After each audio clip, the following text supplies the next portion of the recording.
Murder by Arnold Bennett. This story was first published in the year of 1926 and then as a sub story of a book known as The Night Visitor and Other Stories, which was published in the year of 1931. So today I will read out this beautiful mystery story written by Arnold Bennett.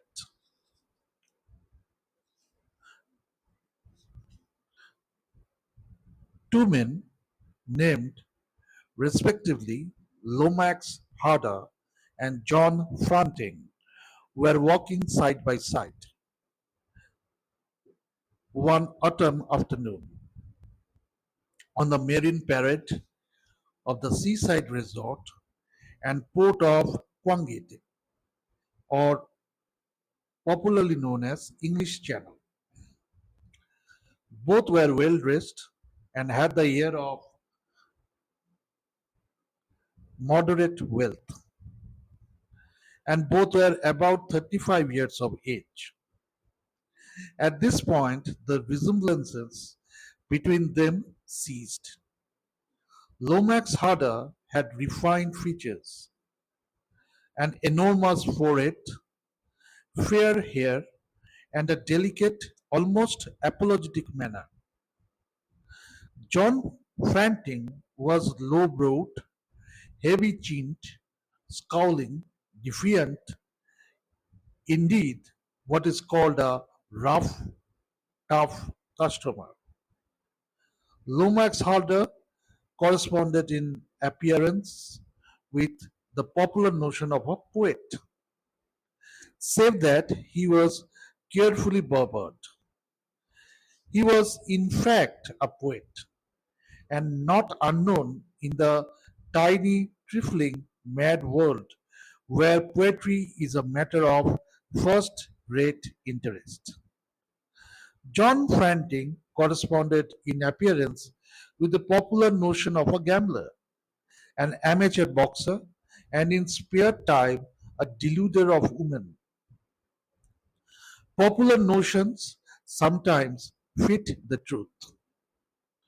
Lomax Harder, somewhat nervously buttoning his overcoat, said in a quiet but firm and insistent tone, "Haven't you got anything to say?" John Franting stopped suddenly in front of a shop whose facade bore the sign Gontle Gunsmith. "Not in words," answered Franting. "I am going in here."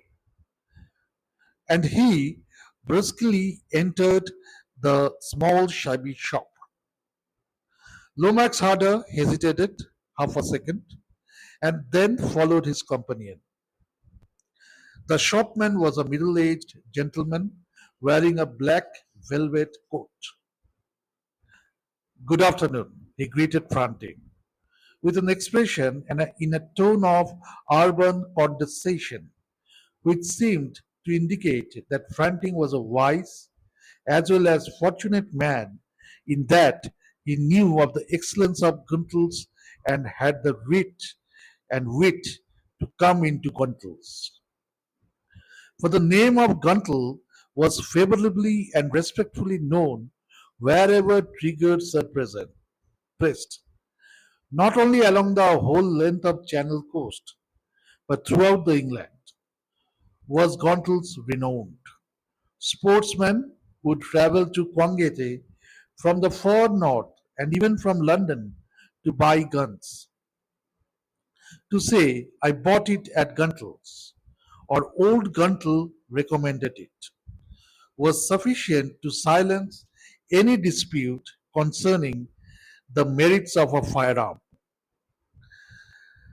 Experts bowed the head before the unique reputation of Guntle.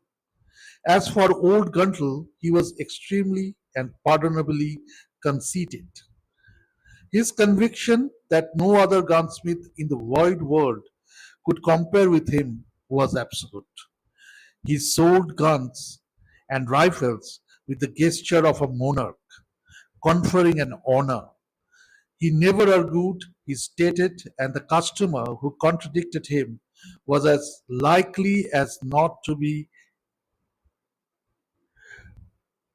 courteously and icily informed by Guntle of the geographical situation of the shop door. Such shops exist in the English provinces, and nobody knows how they have achieved their renown. They could exist nowhere else. Good afternoon,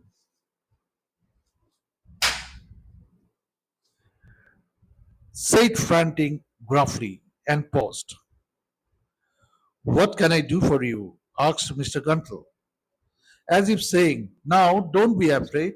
This shop is tremendous, and I am tremendous. But I shall not eat you. I want a revolver. Frantic snapped. Ah, a revolver? Commented Mr. Guntle, as if saying, a gun or a rifle, yes, but a revolver? An arm without individuality? Manufactured wholesale? However, I suppose I must deign to accommodate you. I presume you know something about revolvers, asked Mr. Guntle, as he began to produce the weapon. A little. Do you know the Webley Mark III? Can't say that I do. Ah, it is the best for all common purposes. And Mr. Guntle's glance said, have the goodness not to tell me it isn't. Frantic examined the Webley Mark III. You see, said Mr. Guntle, the point about it is that until the breech is properly closed, it cannot be fired, so that it can't blow open and maim or kill the would be murderer. Mr. Gontle smiled archly at one of his oldest jokes. What about suicides? Fronting grimly demanded. Ah, you might show me just how to load it, said Fronting. Mr. Gontle, having found ammunition, complied with this reasonable request. The barrel's a bit scratched, said Fronting. Mr. Guntle inspected the scratch with pain. He would have denied the scratch, but could not. Here is another one, said he, since you is so particular. He simply had to put customers in their place. You might load it, said Franklin. Mr. Guntle loaded the second revolver. I would like to try it, said Franklin. Certainly, said Mr. Guntle, and led Franklin out of the shop by the back and down to a cellar where revolvers could be experimented with. Lomax Harder was now alone in the shop. He hesitated a long time and then picked up the revolver rejected by Fronting, fingered it, put it down, and picked it up again. The back door of the shop opened suddenly and startled Harder. Harder dropped the revolver into his overcoat pocket, a thoughtless, quite unpremeditated act. He dared not remove the revolver. The revolver was as first in his pocket as though the pocket had been sewn up. And cartridges? Asked Mr. Guntle of Fronting. Oh, said Fronting, I have only had one shot. Five will be more than enough for the present. What does it weigh? Let me see. 4-inch barrel? Yes, 1 pound 4 ounces. Fronting paid for the revolver, receiving 13 shillings in change from a 5 pound note, and strode out of the shop, weapon in hand. He was gone before Lomax Harder decided upon a course of action. And for you, sir? said Mr. Gontle, addressing the poet. Harder suddenly comprehended that Mr. Gontle had mistaken him for a separate customer who had happened to enter the shop the moment after the first one. Harder and Fronting had said not a word to one another during the purchase, and Harder well knew that in the most exclusive shops it is a custom utterly to ignore a second customer until the first one has been dealt with. I want to see some foils. Harder spoke stammeringly, the only words that came into his head. Foils? Exclaimed Mr. Gontle, shocked as if to say, is it conceivable that you should imagine that I, Gontle, gunsmith, sell such things as foils? After a little talk, Harder apologized and departed. A thief. I'll call later and pay the fellow, said Harder to his restive conscience. No, I can't do that. I'll send him some anonymous postal orders. He crossed the parade and saw Frantic, a small left-handed figure, all alone, far below on the deserted sands, pointing the revolver. He thought that his ear caught the sound of discharge, but the distance was too great for him to be sure. He continued to watch, and at length, Frantic walked westward diagonally across the beach. He is going back to the Bellevue, thought Harder. The Bellevue being the hotel from which he had met Frantic, coming out half an hour earlier. He strode slowly towards the white hotel, but Frantic, who had evidently come up the face of the cliff in the penny lift, was before him. Harder, standing outside, saw Frantic seated in the lounge. Then Frantic rose and vanished down a long passage at the rear of the lounge. Harder entered the hotel rather guiltily. There was no hall porter at the door, and not a soul in the lounge or in sight of the lounge. Harder went down the long passage. At the end of the passage, Lomax Harder found himself in a billiard room, an apartment built partly of brick and partly of wood on a sort of courtyard behind the main structures of the hotel. The roof of iron and greeny glass rose to a point in the middle. On two sides of the high walls of the hotel obscured the light. Dusk was already closing in. A small fire burned feebly in the grate. A large radiator under the window was still cold, for though summer was finished, winter had not officially begun in the small, economically run hotel, so that the room was chilly. Nevertheless, in deference to the English passion for fresh air and discomfort, the window was wide open. Frantic in his overcoat and an unlit cigarette between his lips, stood lowering with his back to the bit of fire.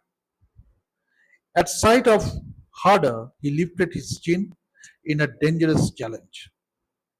So, you are still following me about? He said resentfully to Harder. Yes, said the latter, with his curious, gentle primness of manner. I came down here especially to talk to you. I should have said all I had to say earlier, only you happened to be going out of the hotel just as I was coming in.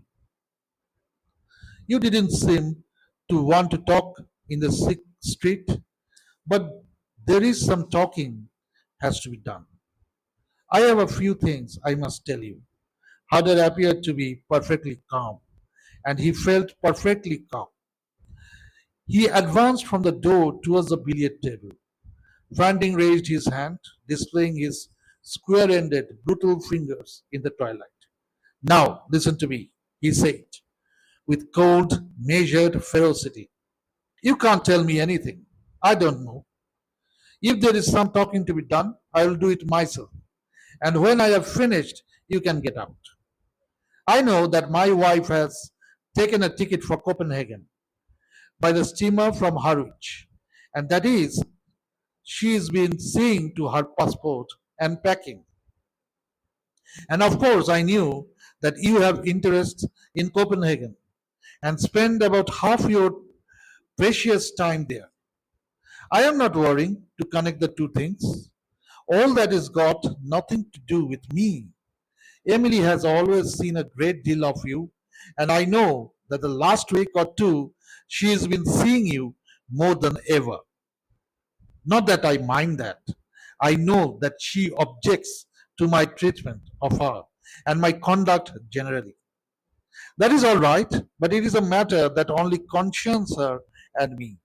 I mean, that it is no concern of yours, for instance, or anybody else.